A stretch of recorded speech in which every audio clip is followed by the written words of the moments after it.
Buzzing stock में पहला नाम आज है एशियन पेंट का। रचित सर, वो खबर आप देख लेना, वो खबर मोरलेस आपको कुछ देर में मिल ही जाएगी अलग अलग चैनलों पे, क्योंकि न्यूज़ चैनल में काम करने की वजह से, सालों से काम करने की वजह से आपका नेटवर्क होता है, वो नेटवर्क आपको हेल्प करता है। सो ये खबरें पहले हमारे पास आती हैं, धीरे धीरे फिर वो सोशल मीडिया और बाकी चैनलों पर घूमना शुरू होंगी, तो आप लोग देखिएगा उसे कुछ गोइंग फॉरवर्ड। दुखद है लेकिन ये खबर अगर सच है तो। एशियन पेंट पहला बजिंग स्टॉक है, क्या करना चाहिए? आज एक बड़ी ब्लॉक डील हुई है, 3.5 करोड़ शेयर बिके हैं। ऐसा अनुमान है कि रिलायंस इंडस्ट्रीज के पास जो हिस्सेदारी है वो बिकते हुए दिखाई पड़ी है। आप कैसे रीड कर रहे हो उसको? ये एशियन पेंट ना, ये ब्लॉक डील तो हुई हुई है। इसके साथ साथ आप देखें कि अभी एक वो अनाउंसमेंट भी आ गया था। इन्होंने ग्रासिम ने कंपटीशन कमीशन पे लेके चले गए थे, उसके चलते भी बेचारा थोड़ा सा टेपेड मूवमेंट कर रहा था। अभी भी एशियन पेंट को at the very face of it देख के ऐसा नहीं लग रहा है कि सर ये आउट द वुड्स आपको जाता हुआ दिखेगा। फॉर द टाइम बीइंग अभी यही मूव करेगा। और मैं समझता हूं कि जैसे जैसे हम फेस्टिव सीजन की तरफ अप्रोच करेंगे ना, तब आपको थोड़ा सा एक इसमें अपसाइड देखने को मिल सकता है। क्योंकि सर एक और चीज मैं ऐड करता हूं कि हमने देखा है यूजुअली ना क्रूड का बहुत ज्यादा मूवमेंट जो होता था वो इनको इम्पैक्ट करता था। और सर जिस तरीके से पूरी सिचुएशन बनती हुई दिख रही है, क्रूड कहीं ना कहीं बॉटम आउट करता हुआ दिख रहा है और क्रूड यहां से थोड़ा सा बढ़ता हुआ अब दिख रहा है, जिसका भी प्रेशर आपको इसमें देखने को मिल सकता है। तो इसमें एक ही चीज सजेस्ट करूंगा, फॉर द टाइम भी दूरी बनाए रखें।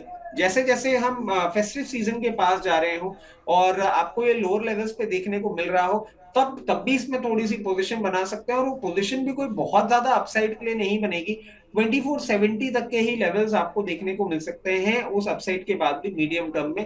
तो दूरी बना लें तो बेटर है, होल्ड कर रखा है तो उन लेवल्स पे आए तो निकल जाए।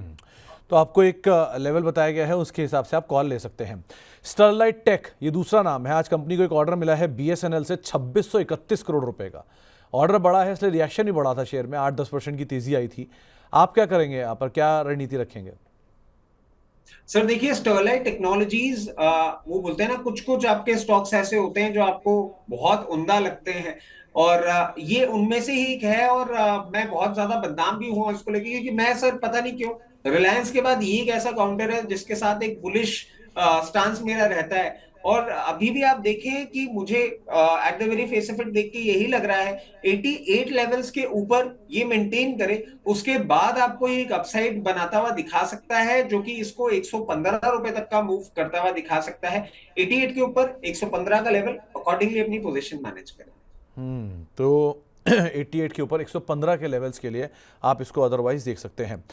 कुछ और स्टॉक्स जहां पर और खबरें आ रही हैं, उसमें एक और नाम जो है वो है तानला प्लेटफॉर्म का। बायबैक अनाउंस किया बोर्ड की तरफ से, और बायबैक के बाद शेयर में 8-10% की तेज़ी देखने को मिल रही है। अब रचित सर, आप इसे कैसे देख रहे हो कि ऑलरेडी काफ़ी टूटा हुआ शेयर और अब बायबैक आ रहा है? तब तक तो सही है जब तक प्रमोटर पार्टिसिपेट नहीं कर रहे बायबैक में, लेकिन अदरवाइज क्या करें?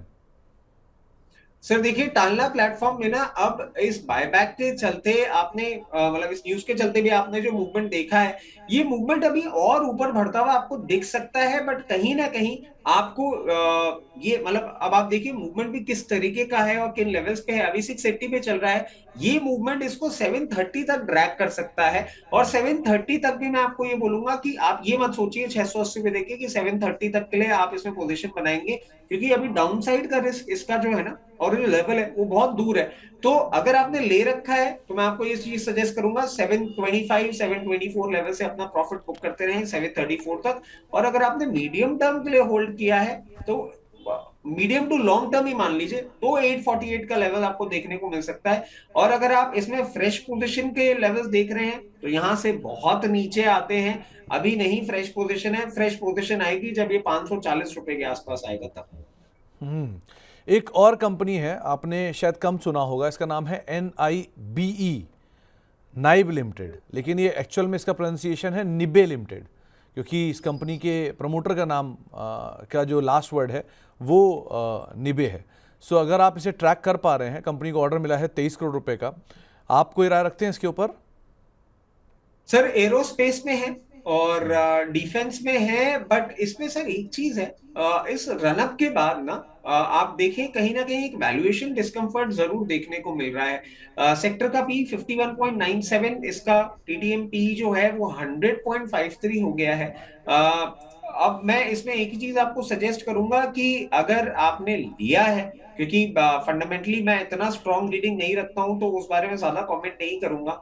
आप इसमें चाहें तो इन लेवल्स पे भी प्रॉफिट बुक कर सकते हैं। एक अच्छा रनअप किया है और मेरे हिसाब से जितना मैं इसको पढ़ पा रहा हूं 1980 तक ये एक बार टॉप आउट करके और वापस नीचे की ओर भी आपको मूवमेंट करता हुआ दिखा सकता है, जो कि हो सकता है इसको ड्रैग करता हुआ 1580 तक लेकर आ जाए। थोड़ा सा सेफ रहें, बहुत ज्यादा रीडिंग इसमें मैं कर नहीं पा रहा हूं। ओके। इसके अलावा सीई इन्फो, ये एक और नाम है जहां पर आज फ़ोन पे ने 5% इक्विटी बेची है अपनी। फ़ोन पे ऑलरेडी 18% इक्विटी रखता है, उसमें से कुछ हिस्सा इन्होंने आज बेच दिया एक ब्लॉक डील में। बड़ी ब्लॉक डील हुई है, 1750 रुपये के दाम पर 5% स्टेक उन्होंने बेचा है। 480-90 करोड़ रुपए के आसपास की ब्लॉक डील है। अब क्या करें? सर मैप माई इंडिया, और जी। इसकी एक टाइम पे बहुत अच्छा मूवमेंट भी देखने को मिला था। ये जिस तरीके का मूवमेंट कर रहा है अभी, थोड़ा सा आपको डाउन साइड देखने को मिल सकता है। और ये डाउन साइड जो है ये 1710 रुपए लेवल तक लेकर आ सकता है। बट वैसे कंपनी एक अच्छा डेटाबेस कमांड करती है। बहुत ज्यादा हमने देखा भी था कि जो लोकल हमारे सर्विस प्रोवाइडर्स हैं वो इनसे सर्विसेज ले रहे थे, जैसे कि आपके ओला, उबर और ये जोमेटो वगैरह भी इनके साथ ही पैनल हो रहे थे। ये और ज्यादा इन डिटेल रूरल मार्केट में भी पेनिट्रेट कर रहे हैं, जिससे इनको ओवरऑल बेनिफिट देखने को मिलेगा। 1710 अभी ये मूवमेंट तक आपको ये जो पर्टिकुलर मूवमेंट है वहां तक जाता हुआ दिख सकता है। और आपने अगर उस लेवल पे बाइंग करते हैं तो आपको 1880 तक का भी लेवल ये दिखाने का दमखम रखता है। एक और नाम है जी एंटरटेनमेंट। आज कंपनी से रिलेटेड कुछ न्यूज़ फ्लोज भी चल रहे हैं। इनफैक्ट पिछले 2 दिनों से लगातार न्यूज़ फ्लोज चल रहे हैं। कंपनी की बोर्ड मीटिंग है 16 तारीख को और रिस्क मिटिगेशन, फंड रेजिंग के ऊपर यहाँ पे बातचीत हो सकती है। ये शेयर कुछ कुछ चलना भी शुरू हुआ है, लेकिन पिछले 10 साल का तो बिगेस्ट अंडर परफॉर्मर है। करना क्या चाहिए इसमें? सर देखिए, एक ना बहुत बेसिक आपको जो चीज मैं समझ पा रहा हूँ वो शेयर करना चाहूंगा। अब धीरे धीरे जो सिचुएशन बनती जा रही है, जो मेन स्ट्रीम मीडिया है ना सर, उसमें इतने मार्जिन्स नहीं है, इतनी व्यूअरशिप भी नहीं है। मतलब अगर हम मेन स्ट्रीम मीडिया की भी बात करें, जो इन चैनल्स की भी बात करें ना, वो हम डिजिटल प्लेटफॉर्म पे ही ज्यादा देखना प्रेफर कर रहे हैं अपने टाइम कंफर्ट के हिसाब से। और जिस तरीके से डिजिटल मीडिया पूरी तरीके से डेवलप हो रहा है, इनका फ्यूचर थोड़ा थोड़ा ब्लीक दिख रहा है। मैं आपको यही चीज सजेस्ट करूंगा जो आपने अभी बात भी बोली कि देखिए 10 साल से अंडर परफॉर्मर रहा है। मैं समझता हूं इसकी जर्नी अंडर परफॉर्मेंस की अभी आपको और होती हुई दिखेगी। दूरी बनाए रखें इस न्यूज के चलते, बिल्कुल भी इसमें इंटरेस्ट ना दिखाएं, वही बेटर रहेगा। तो बिल्कुल भी इंटरेस्ट ना दिखाएं, वो ज़्यादा बेटर है आपके लिए जी एंटरटेनमेंट के संदर्भ में। तो ये सारे वो नाम जहां पे खबरें ट्रिगर और उन खबरें ट्रिगर के बीच में हलचल देखने को मिली। बजिंग स्टॉक को ही समझते हैं।